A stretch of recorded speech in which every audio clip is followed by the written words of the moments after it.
Hi, everyone. Welcome. We're just hitting record. We're going to start. And it's my pleasure today to welcome you to our free nonprofit webinar series. And today we'll be talking about vendor secrets, how to get the most from your benefits or learning consultants, and a couple tips that you can take away and use right away. I just want to always start by acknowledging that I'm here in New Westminster, British Columbia, Canada, on the unceded and traditional territories of the Kakite Nations. And if you would like to share any traditional territories that you're calling in from today, please do so in the chat. So today we have some special guests. I just want to say a quick hello to Sharon. Sharon Roberts is our technical moderator. She'll be hanging out in the chat with you. If you have questions, if you need any help, please reach out to Sharon anytime during the webinar. And of course, our guest speaker is Tyler Hoffman. Tyler, it's really an honor to have you today. You're a fantastic colleague. You work with a lot of nonprofits. The work that you do in terms of being the founder of OnPoint, which is offering benefits, wellness plans, and employee packages, is just so great. And thanks for sharing your learning here today. I also want to point out that Tyler is the author of a very important book called The Lure Factor: 5 Essential Steps That Facilitate Trust. So I think he'll be sharing some insights from that as well. Thanks for joining us, Tyler. Yeah, pleasure to be here. I'm excited to be part of this. Thanks. Thank you. So for those who don't know me, I'm Leah Chang. I'm the founder of Leah Chang Learning, and I'm also the lead instructional designer. And for those of you who are sort of new to instructional design, we'll talk a bit about that today. And let's get started with just a few words from our sponsor. It's a great honor to have a sponsor for this free webinar series so that we can offer it to nonprofits like yourself. And our sponsor today is LearnUpon. They are one of the top LMS or learning management systems out there. And coming from us, we use a lot of different learning management systems with a whole bunch of different organizations.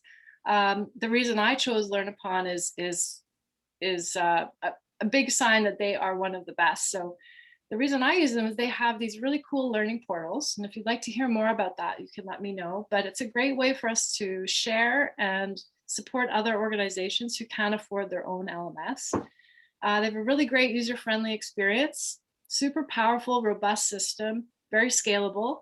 And the people are excellent. They're great at customer service. Their onboarding is fantastic. And they really understand how we need to use systems in the nonprofit world. So if you have any questions about LearnUpon, please let me know. Love to chat about LMSs in general and LearnUpon in particular.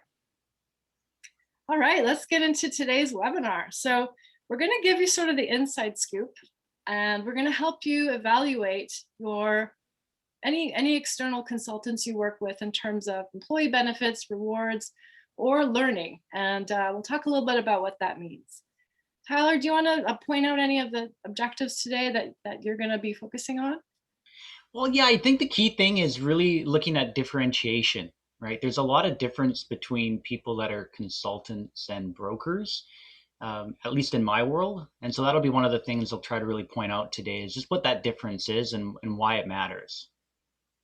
That's great. I'll be doing a bit of the same. I want to talk a bit about the difference between training and learning. There's a lot of discussion and a lot of need these days around online delivery of training or learning. And so we'll give you some tips to really evaluate and differentiate between the best vendors out there for you and your organization. So please ask questions. Sharon's there in the chat, and hopefully you'll have some time for that today. But we want to do a really quick poll. And Tyler, I'm going to get you to ask the first question while I launch this one. Sounds great. Yeah. So our first poll, we're just kind of curious to kind of get a sense of what your landscape is, what your mindset is around benefits. This will be one of 3 polls for today. So the question is how important are benefits to your organization right now? Great. And so we have some answers coming in. The first poll, I usually give a few more seconds, but this is some interesting results. Okay, I'll give you another couple seconds. And here we go. Let's share the results. Interesting. So we've got most people at top of mind, which is, it makes sense because this is the topic of our webinar. But we can see that some other groups are maybe not quite sure yet, or they might be focused elsewhere at the moment, but they're thinking about it. That's great. Thank you so much. All right. I'm gonna, anything you want to share here, Tyler, before I move to the next poll? No, I think we're good. Thank you. So the next poll is more relevant to where are you at right now with your learning and development goals. So you notice I use the word learning and development, but it could mean anything in terms of upskilling, training, leadership development, succession planning, anything that revolves around learning. So I just want to go to the next one here. And we'll give you a few seconds to vote, maybe a few less seconds than the last one. Great. Okay. Interesting. We're seeing some similar results, but most people are very, very much focused on this, and it makes sense right now with the pandemic, right? And so online learning is definitely top of mind. So I'm going to end the poll now, and I'll share the results with you. So we're seeing, 40% top of mind or thinking about it. It's important, and some other people have focus elsewhere. That's very common across what we're seeing with all nonprofits at this point in time in the pandemic. So thanks for sharing that. What we're going to do today is also kind of demystify, if that's a good word, just like what is a learning consultant? And of course, Tyler will share what a benefit consultant does. But in terms of a learning consultant, is anything that is from designing online learning, custom training, facilitating events, or supporting your organization to launch educational events like a conference, online conference. But it's also much more than that. It's helping you analyze or audit your learning technology, set up systems to talk to each other, look at the overall evaluation and sort of metrics, and really help you with a long-term learning strategy. Tyler, do you want to speak to what a benefits consultant does? Yeah, thank you. Yeah, so a consultant's a little different than a broker. Brokers are typically going to just focus on a product and price and really place that product and really represent it in a good way. Whereas a consultant's going to focus more on plan design, integrating it with technology, looking at the culture of your organization, and really come at it from a needs-based philosophy versus then a product and price perspective. Yeah, thank you. And there's some synergy that can happen when you work with a combination of consultants like the two of us or others of your own choice who have nonprofits in mind. So consultants that really understand the nonprofit sector should really be working together. We like doing that too. Great, so let's get into our tips because we want to make this tangible. We know time is of the essence and everyone is zoomed out these days. So here are the tips you can take away. We're going to talk about 5 tips from both of our perspectives. And I'll just share the first one. It's probably the most important. We want to start with the big one first, which is make sure that your consulting providers, your vendors, whoever you're working with, they have to also align with your organizational philosophy and culture and strategy at the heart of it. So that is something that's important if you're an IT consultant or whatever. And we'll speak a little bit about that and what that means. But essentially, it's about holding your vendor accountable to your overall mission and your mandate and asking them to identify how are they supporting your goals. Tell us a bit more about that, Tyler. What does that look like from like the benefits perspective? For sure. So what I love to do here is just kind of use a real life example. So here on the island, I'm based in Mill Bay on Vancouver Island. Work with clients all across the country, but we've got a fishing collective here in Vancouver Island. And one of the things that was really important to them is, you think about the families of fishermen, they get hurt a lot. And if they're not able to work, then they've got challenges because they don't have income. So some of the core things that resonated with this fishing collective was leave management, right? Which we're thinking about short-term disability, long-term disability. Child daycare was also really important because you're kind of down one parent when one of the parents is on the boat making a living.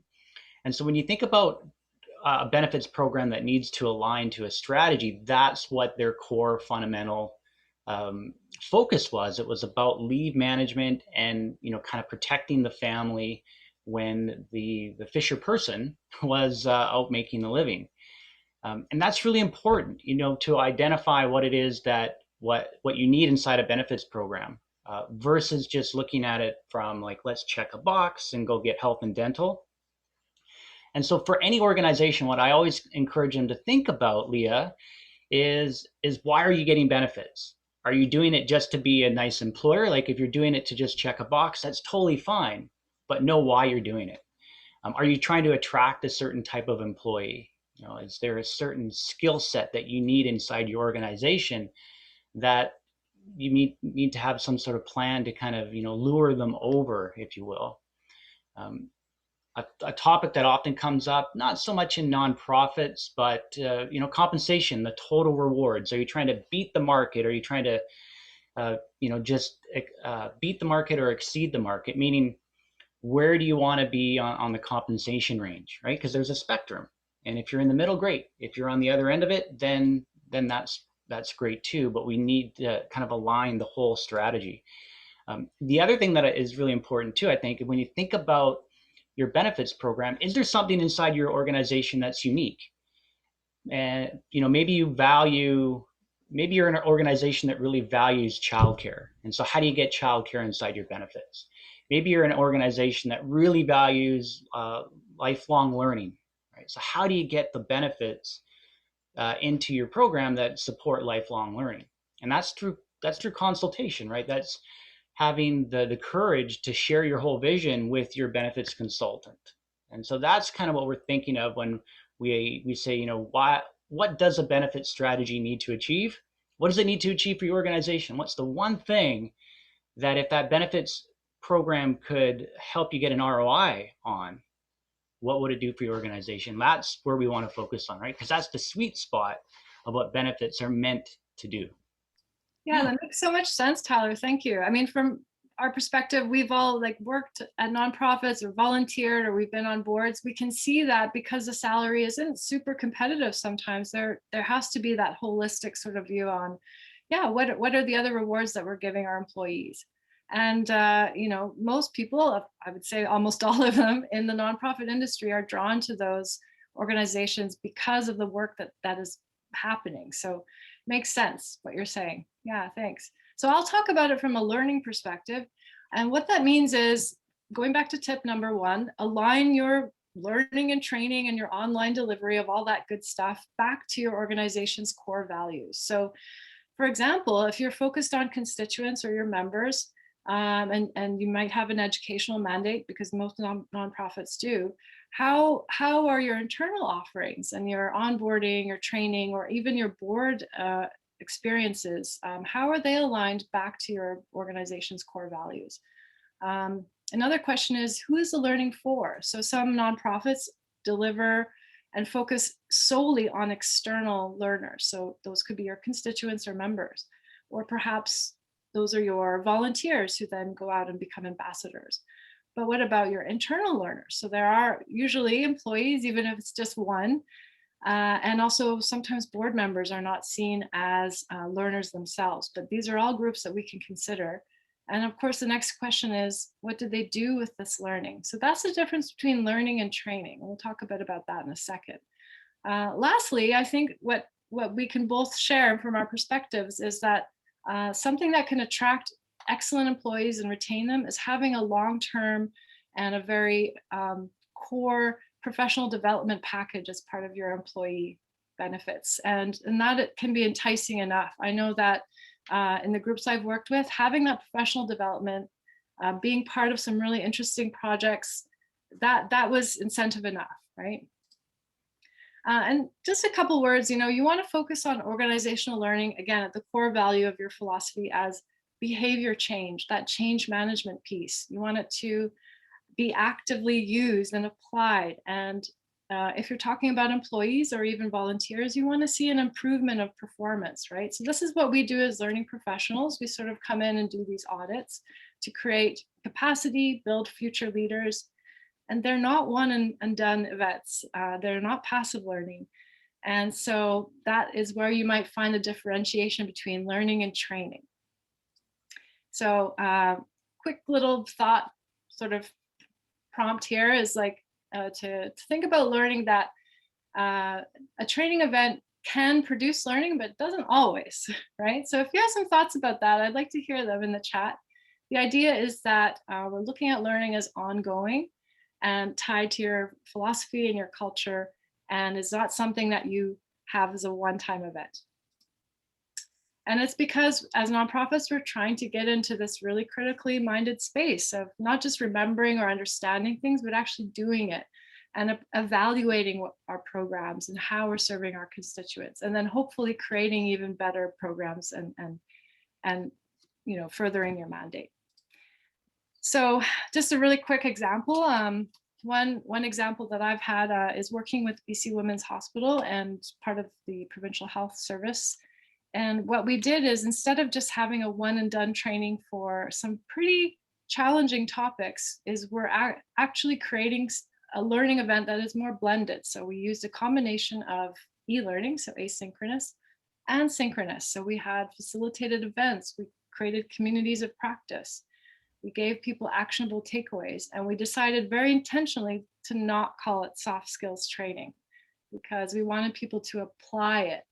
The other thing we did very intentionally is we mixed acute and community care providers together, which is a little unusual for some of the healthcare training out there. So anyway, if you want to hear more about some of the work we've done and how we align learning to the organization's values, be happy to chat about that. So let's talk about tip number 2. Tip number 2 is pretty self-explanatory, but we'll get into like what that means. And that's really take advantage of technology. There's a lot of good systems out there that can make your life way easier. However, a good vendor should make it clear about which tools do what, when, and how, and mostly why. And any vendors, be it Tyler with like the employee benefits cloud systems that he has, or if it's an e-learning delivery platform like a learning management system, they need to be set up strategically.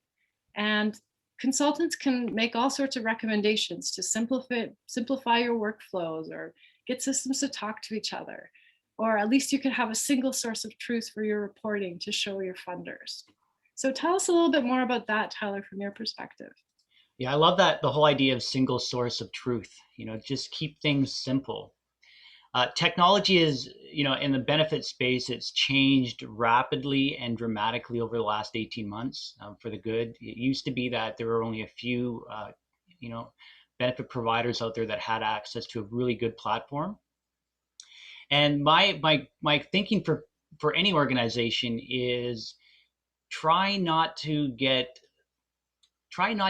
aligned with something that is going to have to create a potential change down the road if you change benefits. So a good example is, every major insurance company right now has a good digital enrollment platform, but it's only good for that, or it's only good for that carrier. So, 3 or 4 years down the road, you're in the process of making a decision and going to another carrier, you've got to start all over again. And so I would encourage, and it really comes down to any vendor that you're looking for, whether it be learning or benefits or payroll, try to find something that is agnostic, right? Have something that is flexible for the organization, not for your vendor, so that if you change, your technology doesn't have to change too.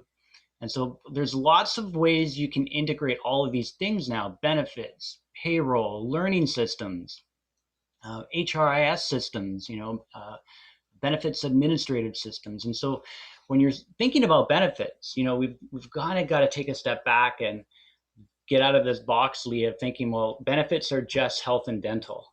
Well, it's everything that comes with it, right? It's the time and energy and systems. And so look to leverage technology is really the message, but look to it to measure, to leverage it in an agnostic way, right? That focuses on your needs versus your vendor's needs.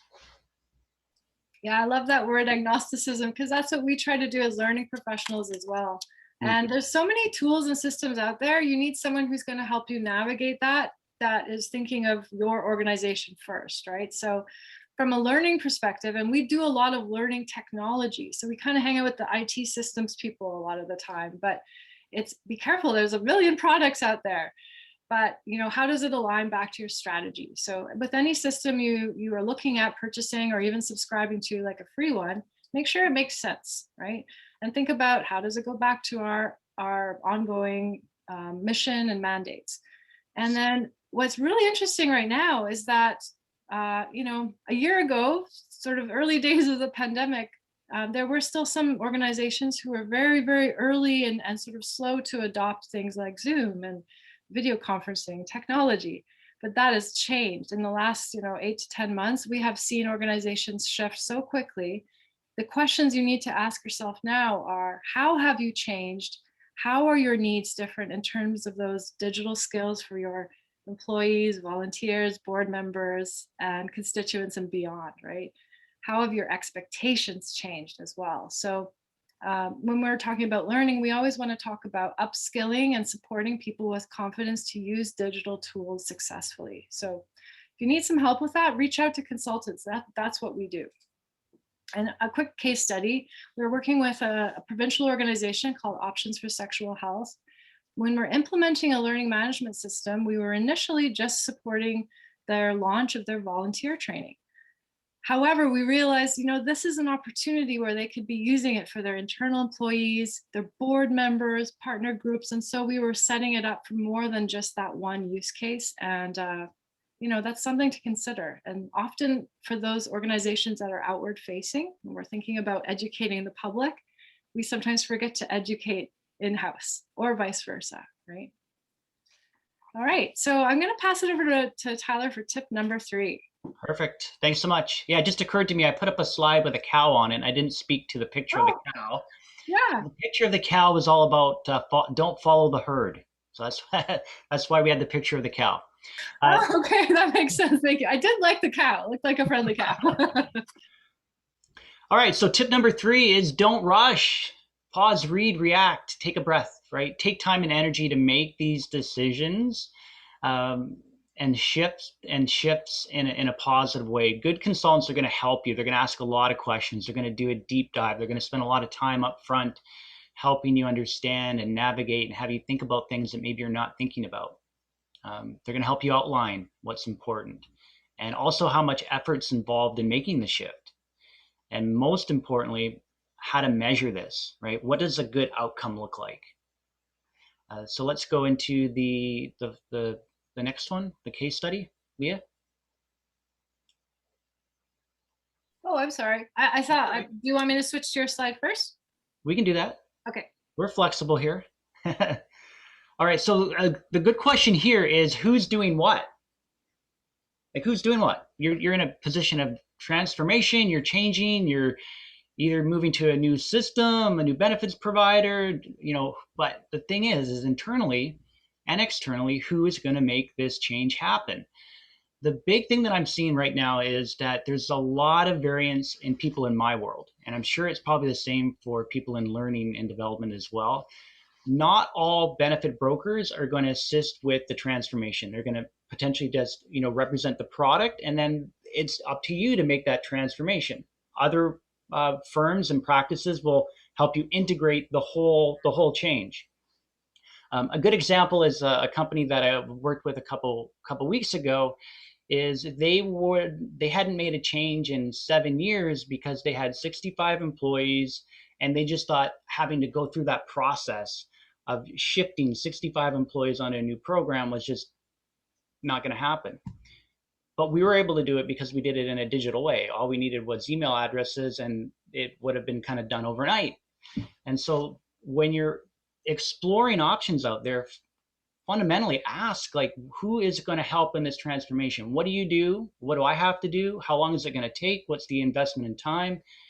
And secondly, does any of what we're trying to do, does it sync with anything?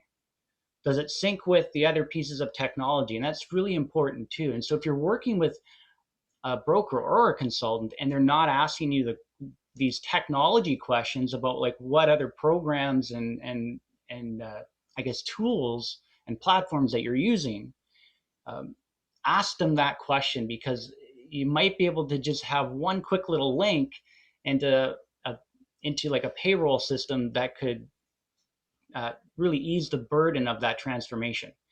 And so, to quickly summarize, find out who's doing what on both sides, and then see what the vendor can do. A lot of times vendors have access to stuff too, but more importantly, does any of what you're trying to do, does it sync with anything else that you've got? So those would be the 2 questions that I would encourage people to kind of have a focus on. Yeah.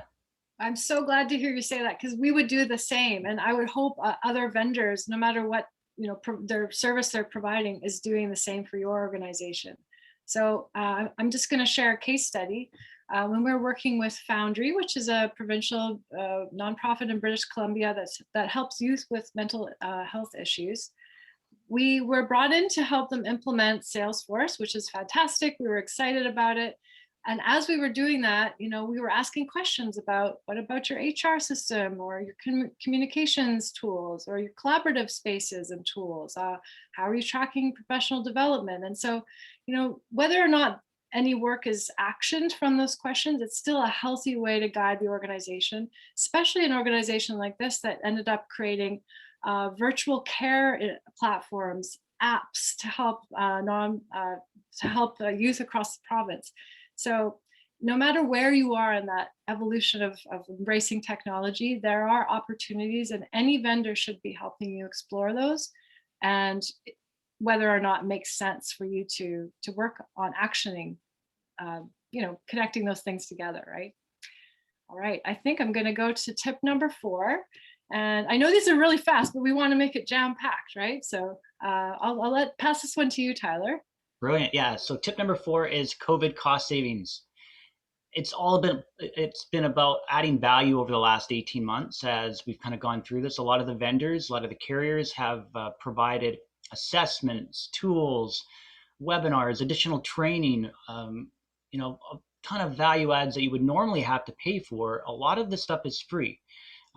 And I know for you, as it's been for me, emails and webinars have been flying past our eyes and inboxes so heavily for so long that often some of these little programs and tools go amiss. And so I would encourage you to all circle back with all of your consultants, with whoever you use, all of your vendors, and just ask them, hey, is there anything that we've missed? Is there anything that we're not taking advantage of? Is there anything that's ending like in the next couple of months that we could potentially use? Because grants are also important on this, and freebies are oftentimes sensitive. So those would be the tips that we would want to highlight there.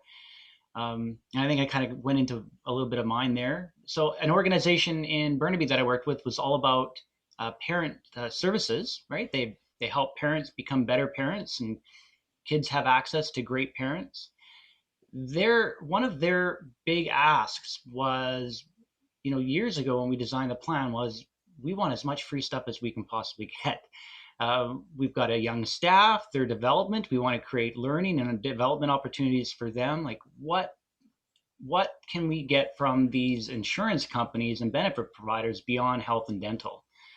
And a lot of EAP programs, so employee assistance programs, will also have access for tools for managers, Leah, which is, they often go unnoticed, right? And so if you can get some stuff to help your team become better at what they do, why not? And I think the most important thing is does the consultant you're working with, do they know your big picture? Do they know your why? Do they understand where you're trying to get to beyond the scope of the product?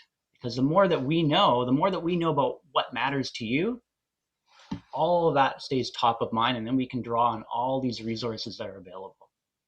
Mm-hmm.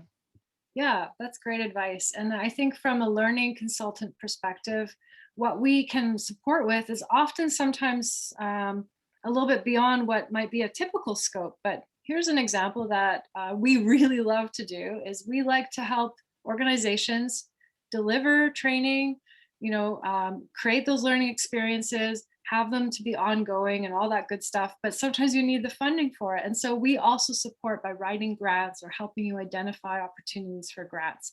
And sometimes you got to get a little bit creative. So here's one, for example, that it was just before the pandemic, but there's some exciting things like this out there.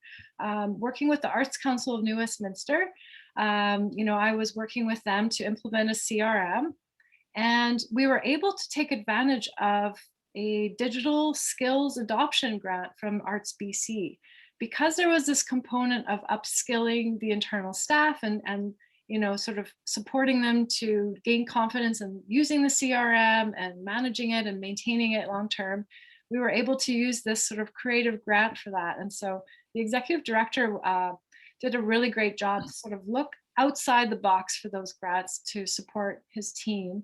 And it's something that I've enjoyed helping organizations do, is we don't just deliver the project or the deliverable.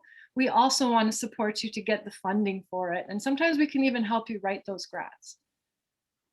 So we're on to our last tip. We're doing well for time. We want to make sure you have 5 things to take away today. So what's the last tip, Tyler? Last one is assess and repeat. Tip number 5 is to evaluate your professional advisors over time, right? Give them a chance to, sometimes it'll take a year or 2 or maybe even 3 to kind of develop that relationship long-term and really see the value of them over an extended period of time. But it's very possible that you could possibly have outgrown them. So I've got a little bit of a philosophy that I encourage, and I encourage this with my clients too, because it keeps me sharp, is have a 3-year rule. And so what does that look like? What is a 3-year rule? Well, every 3 years, evaluate the effectiveness of your consultants, your advisors, your brokers, your vendors on anything really. And are they keeping stride with where you need to get to? Not where you're at, but where you need to get to, because it's quite possible that, and I see this all the time, Leah, in the benefits world. Oftentimes, benefits find their way into an organization through a financial advisor, which is fantastic. That's great. It's coming in through a trusted professional, but oftentimes that is a personal relationship, and sometimes the organization can get to a point where they need more, right? And so have a 3-year rule. For me, what that looks like on my side, it keeps me sharp, as I said. So we're often going to market and looking at the effectiveness of the whole program. Are we getting the best from the vendors that we're working with? So yeah, have a 3-year rule. Never get too happy. That's good. I mean, of course, we want to make sure that our services are helping and providing, happiness and satisfaction. But I think you're absolutely right. Having a relationship that goes on forever is not healthy for both parties. So we do the same thing. We like to work with lots of different groups. And we would, part of what we do is we apply evaluation to your programs and help you with reports and show the metrics of how well you're meeting your mandate. And the same should be applied to us as consultants. So don't be afraid to hold us to the same rigor. In fact, like Tyler said, it helps us be better too. We learn from working with different clients, and that's why we like to share the stories of success from other nonprofits. So speaking of which, right now we're working on quite a few learning and development audits. This is kind of a nice way to put lots of these tips together, but thinking about technology, thinking about not rushing things and taking time to align with your strategy and your goals. One thing we do is we help people iterate and improve by doing an assessment or doing an analysis, right? So here's a couple case studies we're working on right now. Is we're doing some learning and development audits. And I know audit is a scary word, but it's a really great way for us to get a snapshot of what is working well and what could be improved in an organization, and to look at that from a holistic perspective. And I use the term holistic kind of with a grain of salt, because what that means is you should be looking at the quality of your learning deliverables and the learning offerings you have. You should be looking at the operational delivery of that, like the logistics. Is there anything you can improve? And also the technology that supports that. So you need to have sort of a 3-lensed approach. Another project we're doing right now is we're just working on sort of what I like to call a scoping project. So that what that is getting to know the needs of an organization like the Massachusetts library system, and they represent all the librarian professionals in the state. What are their needs? And it's not a quick answer. We need to look at all of the vendors out there and match them and shortlist them to the vendors that make the most sense based on their needs and goals long term. So that's a nice way to wrap up. And just a quick poll I'm going to try here. And I know I didn't share the results last time, so let me try this again. But let's just, if you have vendors right now, and if you don't have a benefits or learning vendor, that's okay. How would you rate that relationship? And again, that's a healthy question to ask, right? Is it a love affair? Is it a, it's okay? they're not great, but they're not bad. Or don't even go there. We're not having a great experience. I don't want to talk about it. Or perhaps you've never worked with external vendors before. Wherever you are, and thank you for your answers. I'm going to share them this time. There we go. We have some meh, which is concerning for me. We want that to be a love affair, and not just for you to get what you need from those vendors, but also it's really jazzing for us as consultants to really feel like we're providing value. And for those who don't have any providers yet, we hope that this has given you a little bit of background in terms of what we do, how we can help, and whether your organization needs us and where we can step in. So let's just do a quick wrap up of our 5 tips. Essentially, it's hold your vendors accountable. And I'll just take over the first 2 again. I'll make sure that your benefits or your IT or your learning, any kind of consulting strategy should also help your overall organizational strategy and culture. And of course, you want to take advantage of technology, but doing it in a meaningful way is so important. And I'll let Tyler summarize the last 3. Thank you. Yeah. So number 3, obviously, we said, don't rush the process. Find out who's doing what. Is the vendor going to take on some of that help? Is the benefits consultant going to take on some of that? Is it all of you? Find out who it is. Don't rush into it. COVID benefits are going to expire here pretty quickly. There's lots of tools and resources. Ask your providers what's available and what you can make best use of, and assess and repeat. Try on a 3-year rule, or maybe you develop your own kind of rule, but don't get too comfortable.